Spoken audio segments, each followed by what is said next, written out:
Oke, sekarang ke memahami laporan arus kas atau yang biasa kita sebut sebagai cash flow statement. Oke, kenapa sih kita harus mempelajari laporan arus kas? Jadi ini kembali lagi ke prinsip awal ya, bahwa cash is the king, bahwa dalam manajemen keuangan cash itu adalah rajanya. Jadi yang paling penting itu adalah cash. Ini dari sudut pandang investor ya. Sudut pandang investor.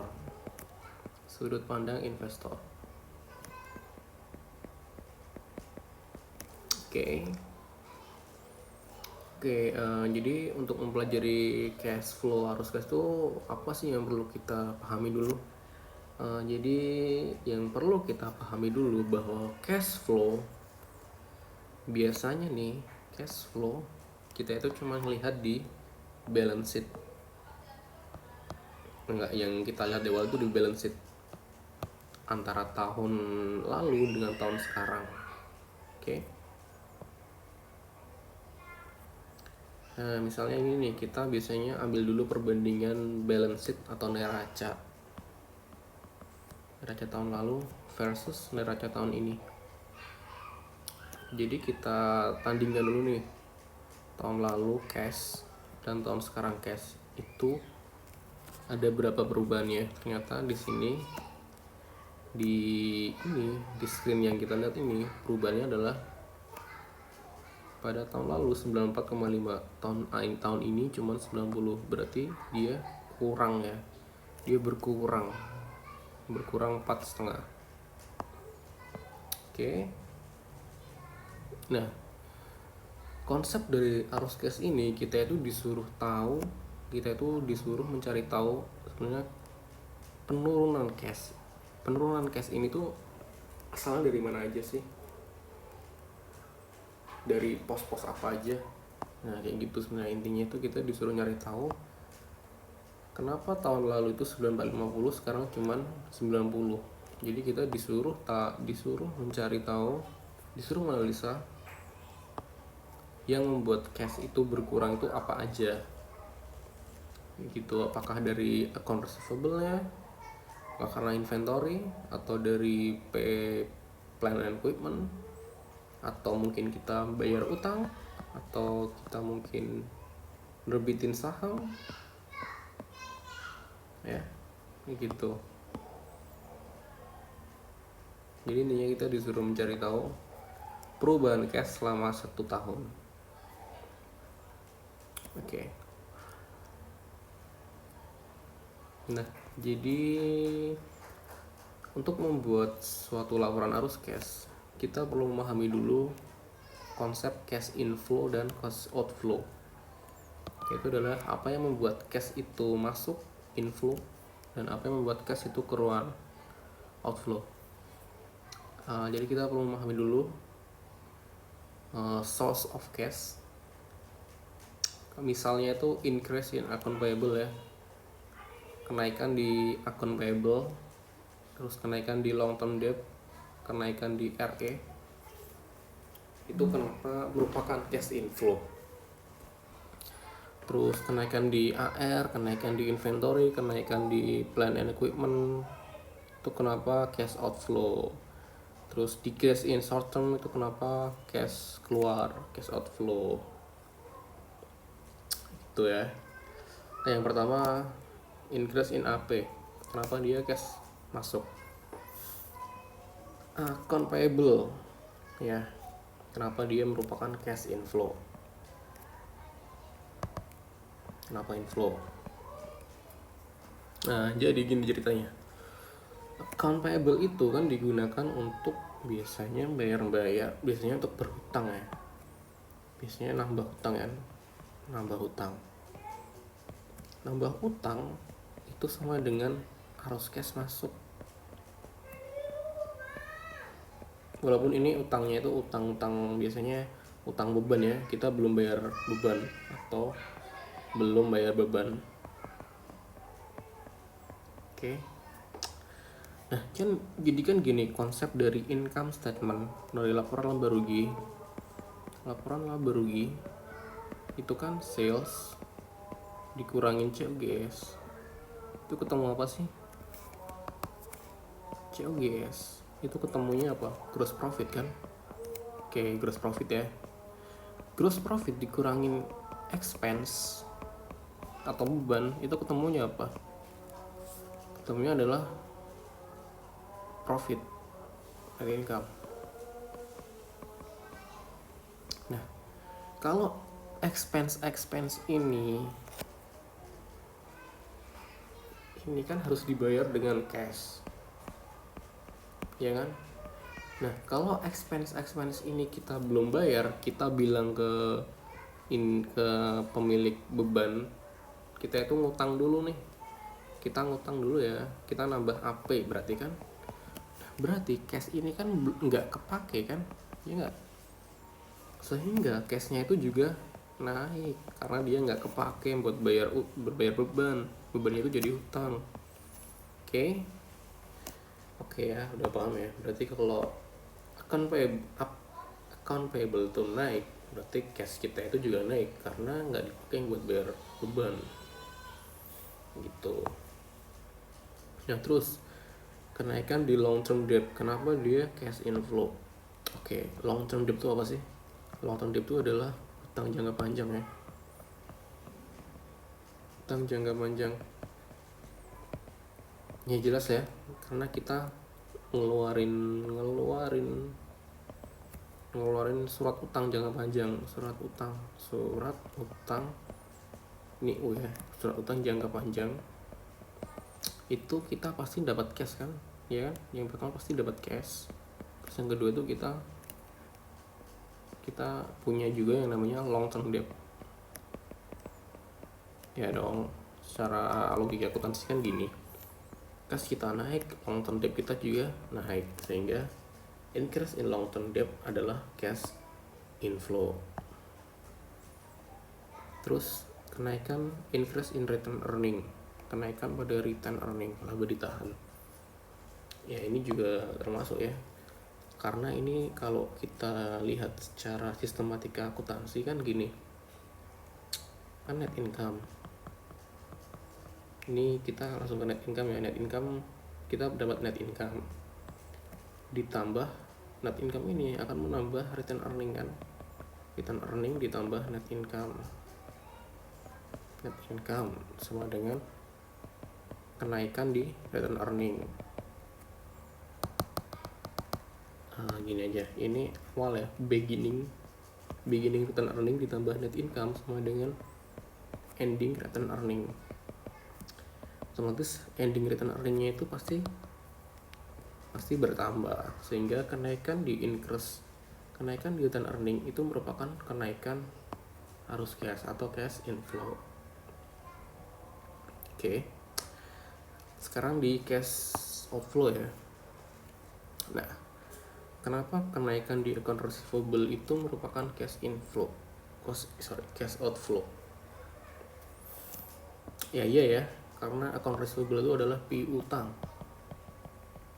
Jadi kalau kita nih, misal kita udah jual barang tapi kita itu nggak punya cash, tapi pembelinya itu kredit gitu. Ya otomatis kita nggak punya cash dong, kita nggak dapat cash. Tapi karena barangnya udah terjual,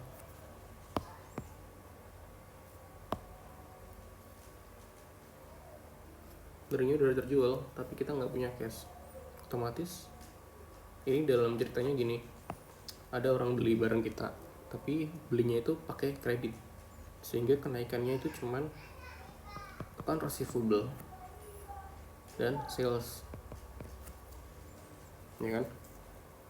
Ini nggak ada cashnya, sehingga account receivable-nya itu naik, tapi cashnya itu nol atau berkurang, sehingga ini kita sebut sebagai cash outflow. Oke ya. Terus yang kedua itu kenaikan di inventory. Nah, kenapa kenaikan di inventory itu merupakan cash outflow? Ya, ini secara ceritanya gini. Kita itu beli barang atau beli barang jual ya. Inventory secara cash. Jadi ketika kita beli inventory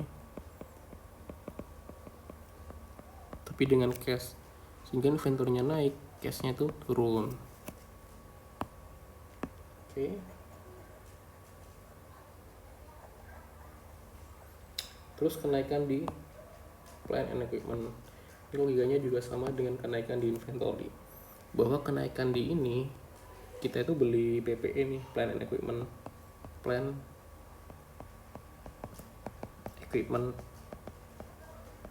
di sini cash, sehingga kenaikan di plant equipment itu dan cash itu ya cashnya tuh turun ya, plant equipmentnya naik, sehingga ini merupakan cash outflow. Kemudian penurunan di short term notes, ya pasti cash outflow ya, karena kita bayar hutang, kan pasti cashnya keluar kan, kita bayar hutang, cash keluar. Oke, jadi kayak gitu aja sih konsep tentang kenaikan dan penurunan cash inflow dan cash outflow. Oke, ini rumus cepatnya ya, bahwa kenaikan di AP itu akan membuat cash inflow, kemudian kenaikan di AR itu adalah cash outflow.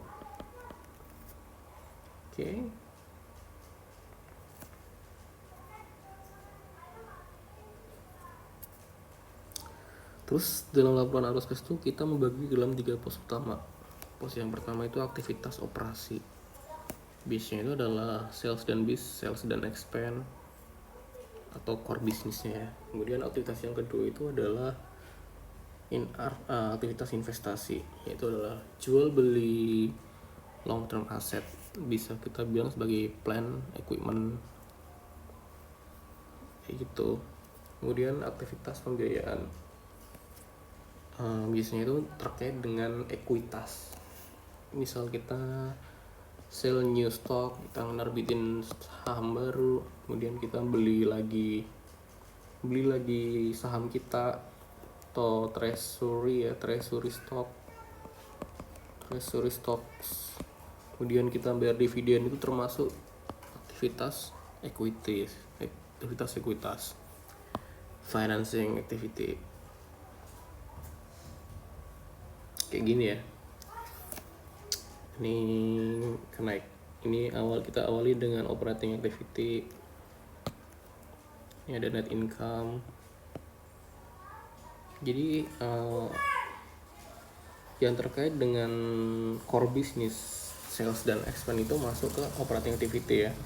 AR itu kan dia jodohnya ke sales, inventory ini juga sales ya kan, dan ini juga expense, ini bisa sales, bisa atau expense ya kan. Kemudian di operating investing ya, di investing activity itu kita cuma bilang plant equipment. Nah di financing nih, kita tadi kan udah bilang ini tuh adalah ekuitas. Ini tentang financing ya, hutang jangka pendek. Terus ini hutang jangka panjang. Jadi aktivitas financing itu aktivitas yang kita itu punya uang tapi dengan cara menerbitkan surat berharga. Ya. Financing itu yang pasti itu yang perlu dipahami itu tentang penerbitan atau pembayaran surat berharga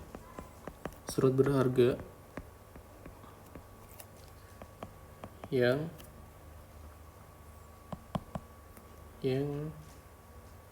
berhubungan dengan cash. berhubungan langsung dengan cash perusahaan, oke. Ya, jadi ini tadi tuh selisih dari awal yang tadi ya, dari 2012 ke 2016.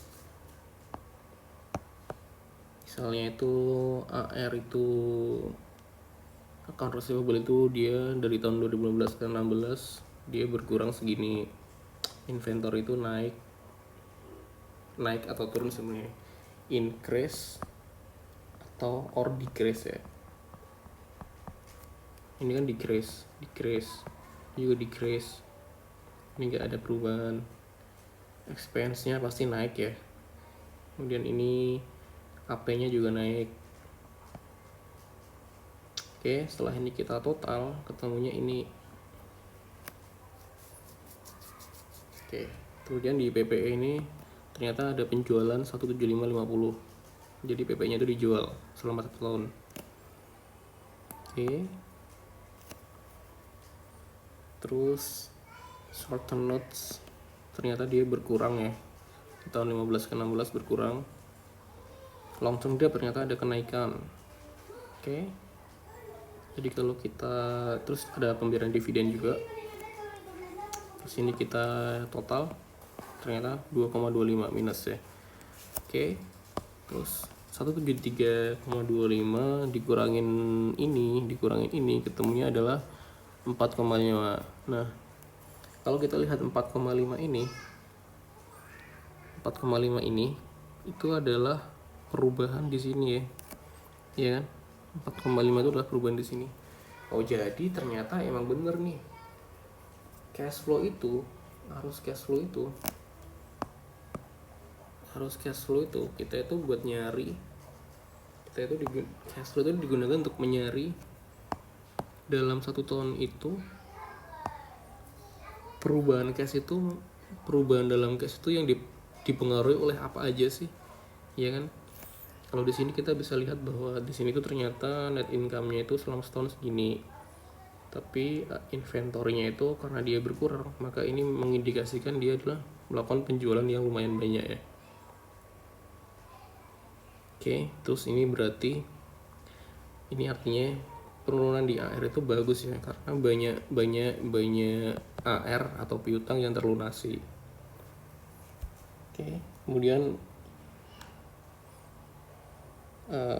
apalagi